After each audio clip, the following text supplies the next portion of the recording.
I added my daughter to the bank account, or my son has been on my bank account for a while, so we're good there. We don't need to worry about it.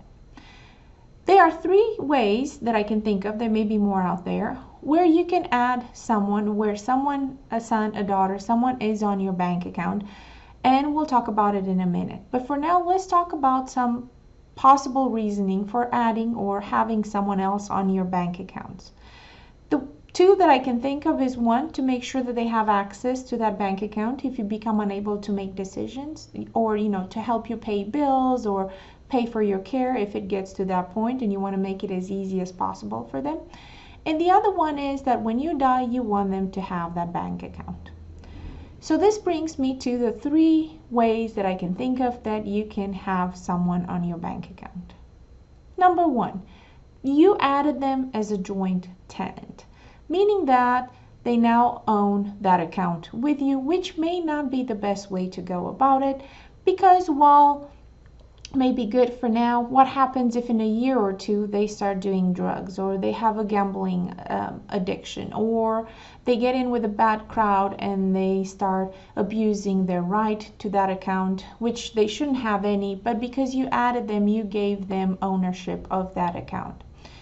Also, if you're trying to remove them, let's say you change your mind and you don't want them on the account, you'll have to have their permission. And this goes the same with real property, with cars, whatever you have. If once you add someone as a joint tenant, you need their permission to remove them.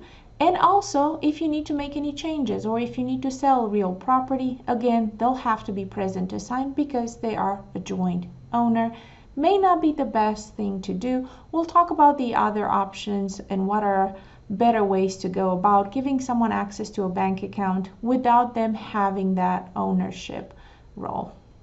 Number two, you're just giving someone the ability to access that bank account with limitations. You are not adding them as a joint tenant, but you're giving them signatory powers, meaning that they can access that bank account to pay bills and make transactions on your behalf, but they are not an owner. So see the difference here? You don't have to worry about their creditors. You don't have to worry about having their permission to make changes or terminate in a bank account. You don't have to worry that when you die, they are the only people getting that money.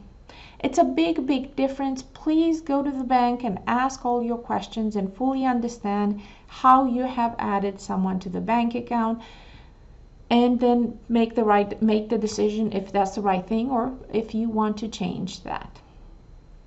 But for now, here is number three. You have added someone to the bank account.